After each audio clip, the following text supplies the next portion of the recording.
will take this message that it's only the northerners that can work with the Jaw people. We cannot work with the Yoruba people. Welcome to my beautiful channel. This evening we have two very important topics to dissect. First and foremost, as you have on my screen over there, Soludo, in a surprising speech, has said that 99.9% of the criminals who are found in Anambra State engaging in terrorism, kidnapping are Igbo boys. And in the second headline for the day, which is very important, which I wouldn't want you to miss, is Asari Dokubo has come out to cry that the Yorubas are backstabbers, that Tinubu has backstabbed him and all his Ogonyo, Ijo, whatever, that they will now have their alliance with the North, that they will not in any way, shape or form have any further alliance with the Yorubas. Let's talk about the issue of Soludo. You see, Soludo for me has been a man, perhaps he's trying to build a repertoire, or let me say like a CV for himself, because he sees himself as the man who wants to be the president from Southeast. You guys remember that into the election of 2023, Soludo came out to release an epistle. This was an epistle that was not solicited from. Nobody asked for it, but he came out, right, to do everything just to damage the image of Peter Obi. Soludo came out, that professor, he came out and said that the investments of Peter Obi are worth next to nothing. That all the 3 to 4 investments that Peter Obi did right now today do not give anything back to Anambra State. And meanwhile, the highest contributor of tax, right, to Anambra today is that brewery. That brewery that produces Hero Lager beer and of course the Life Lager beer, that was built by the genius of a man called Peter Obi. You see, this pandering to the North about the Southern leaders is what gets me worried over and over again. It makes me feel like the Southern leaders are always too petty. They are puppets. They always shiver when there have been so many reports. I mean, is it the ESN? Is it the BLA? The local vigilantes? More often than not, that have arrested Fulani elders that we have seen on videos, right? Was that not the reason why he went to make the Odegachi security outfit, who today now have turned to something else? There are so many rumors that Soludo is not paying those guys again. Now they've turned to extortionists. They are extorting people on the street of Anambra State. Why did Soludo went ahead to create Odugachi or whatever the name is, Odegachi security outfit? He didn't create those things because he wanted IPOP. Maybe he wanted to tame IPOP because, of course, the IPOP guys will only come out on Mondays, right? And they hardly kidnap. I'm not going to say there are no bad elements amongst the IPOP guys, but they hardly do the kidnapping thing. We have seen that according to the history and track record of the kidnapping that has happened in Anambra State, they have always been of the Fulani extractions. I even have a friend who went home, right, within the period of 2023, December and 2024. His father was kidnapped. And this, my friend, paid approximately 6 million to ensure his father has, is more or less like a royal, like a royalty in that village, right? He had to pay 6 million to ensure his father was released. And when he went to drop the money, the people his men and saw were exactly Fulani people. Now, these Fulani's might be working with maybe some internal saboteurs who are Igbos, right? But for him to come out and say that 99.99%, that is just, it's not just a lie, it is a total betrayal of your own people.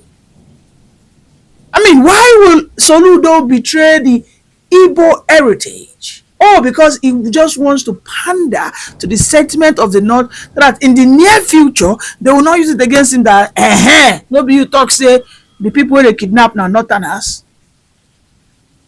When has it come to that level that saying the truth, speaking the truth is not more important? Now it is your political career, your political exigencies that is more critical to you than the dignity of your people. Because what Soludo just did now is he has thrown away the dignity of his people, the very essence of the Anambrarians who are known for hard working. He has simply come out to just validate the rumors, the common saying that the Anambarians are largely kidnappers. What do they call them? They say they are doing into rituals. They are into blood trafficking. It is drug trafficking. What Soludo did is simple. It came out to solidify and validate those falsehood. And it's a shame that this is coming from I mean, I don't know what I should call Soludo right now, because his professorship is no more professorship again. He has become something else, just spewing rubbish and nonsense, right? I'm going to play the video now, but before I do, let's talk about Asari Dokubo. Look at what Asari Dokubo had to say. As I am today, from today, I will work and form alliance with the North and to crush all of the opposition. Because those who hate us, whatever we do for them does not mean anything to them. Whatever job people do to them does not mean anything to them. We go all over Jordan. We will take this message that it's only the Northerners that can work with the job people. We cannot work with the Yoruba people. They are betrayals to us. We risked our life, voted, did everything. This is what we get. Okay, welcome back. Now, I will play the Soludo aspect, but Asari Dokubo, who felt that he could hit and dine with the devil and he will not end up in the belly of the devil, is nothing but a shame of a man. You see, when you feel that you would let your brother, right, because of the quarrel you have between your brother, and you go and support an outsider, you will end up in the path, in the trap and the grave that is being dug by the outsider. They said that when two brothers are fighting, right, they must be very careful not to let an outsider come and settle their issue. Because when he does, he will see the crack. He will see the pathway to come into that family and actually destroy it. Asari Dokubo, who did everything to squattle and fight against the presidency of Pitobi, started saying all manner of nonsense that when he was incarcerated, when he was jailed, when he was suffering, it was Tinubu that helped him. Oh, he didn't know, does he not know that Tinubu is a man who has perfected the dark art of politics? Tinubu is a man who understands the principle of I give you 10, I take back 100. That's who Tinubu is. Tinubu will find you at your very moment of vulnerability. Look at what Tinubu has done to Wole Soyinka today. Today, Wole Soyinka is now a toothless dog. Yes. Or do you want to talk about the General Overseer of Redeemed Christian Church of God? These were people who suddenly turned activists when Jonathan was there, but all of a sudden, now they are toothless dogs. Why? Because Tinubu fed them at their lowest moment. In fact, Wole Soyinka has come out to say that Tinubu was one that literally fed him for a period of some years. Almost a period of 4 years, that Tinubu bought him his cutleries, got him some utensils and some house accessories, home appliances. Is that Tinubu was actually paying him. He said it. There are videos towards this. And all of a sudden, the same Wole Soyinka whom has always told us that it is he doesn't judge a government after 6 months. That he will use the 1 year to assess a government before he criticizes. It is 2 years of Tinubu now. Wole Soyinka has not been able to release one criticism of Tinubu. Oh, that is the person Asari Dokubo is joking with. Asari Dokubo, they never stab your back. They go still shuku. You know what they call shuku? They go shook you. Choke you. Not be waiting you the chop, you want you the fine. Oh, now he says he wants to go and parley with the North, that the North are more sincere people. You can see this man. He doesn't even know where he belongs. The guy doesn't do like jellyfish. He doesn't even know where he belongs. It's unfortunate. I listen to him, I just look at this man. Does he have principles? Does he have principles? The last time they said that the Fulani herders are now in Rivers State, where he stays. But people say that Asari Dokubo is domicile in Rivers State. Now we are being told that Fulani herders now are terrorizing people in Rivers State. They don't have peace anymore. Where is Asari Dokubo? Yes. The last time Asari Dokubo was vibrating, shouting, high pop, Biafran. Okay, the Fulani herders are now in your town. Oga Asari Dokubo, where are your men?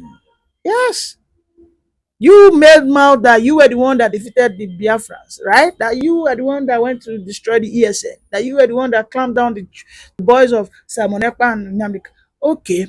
Clap for yourself. Now go and handle the Fulani marauding herders in Rivers State. Go, unless you're a coward. Let's watch the video of Soludo together. Factual. I've been in office for three years and 3 months, okay? If we have arrested 100 criminals, non-mafia kidnappers, and so on and so forth, 99.99% of them will mark Igbo. Did you hear me right? Yes. I said 99.99% of them will mark Igbo. So these things are unmerited because that was part of the lie that was put in propaganda. Rule out something, but the center of gravity is what they should look at. And what is it? I'm saying it on this channel. It is the sponsor of Boko Haram and bandits. And speaking about the sponsors, you know, when you say the DSS, and yeah, they could be listening to you, but so they profile, part of their responsibility is to profile all of these persons before they either vie for elections or before, excuse me, they are nominated for any of these positions. Doesn't that happen? Don't they get intel and say, look, this and this is what we found, and then we don't think that this should proceed further? Doesn't that happen? It does. You know, when I worked with the DSS in 2007, because when Yaradua approved the operational order that we did, we now have to work together as a team. He actually forced all of us to sit down together and work together. I was surprised at the tremendous amount of information had by DSS. I was shocked. We in DI, I was in Defense Intelligence Agency, and when they were forced to bring out the files, I was shocked. They have so much information at DSS presently as I'm talking about what I'm talking about. They have. But you see, if a fish is going to get spoiled, it's going to start getting spoiled from the head. The DSS will not do anything except the Commander-in-Chief's body language shows that this is the direction I want to go. That is where the problem is. The DSS has tremendous information. By the time 2023 is here and somebody take over and wants to undo some of this evil that I've seen in this country, you'll be surprised names that the DSS will bring out. They have the information. There's nothing I'm going to say here that they don't have. The defense headquarters have the solution for the kinetic aspect. They do. I'm not going to come here to advise them. I work with them, and they're still there. The Chief of Naval Staff was in the intelligence with me. We were together in Defense Intelligence Agency. That's Vice Admiral Gambo. I know these people are good. They know what to do. It's not that they have problems. It has to do with politics, the sponsors. people that feel that this country should be Islamized. You know, assuming but not conceding that, I mean, that all of this is the case. So what is the end game? Because I imagine as a strategist, that's what you think about. So these things are happening. What is the end game? So why will this be allowed to fester? For what purpose? The end game for them, because we did, normally when you want to look at this type of challenges, what you do is that you go through what we call the intelligence circle. Okay? When you do the processing and you do the analysis before dissemination point, you discover that the end game for them is to just turn this country into like a Taliban type of country. And it's a mindset. And anything goes. In other words, 10% casualties, 20% casualties is allowed in trying to achieve the end game of Islamizing this country. That's for the terrorists, the bandits. It's not for the terrorists and the bandits, for the sponsors. Because I told you, and I will repeat on this channel, the sponsors of Boko Haram and the bandits are the problems. And defense headquarters, the army headquarters, the naval headquarters, the air force cannot do anything about that. Buhari has to do something about that. The Interpol has the list of those people that are sponsoring Boko Haram.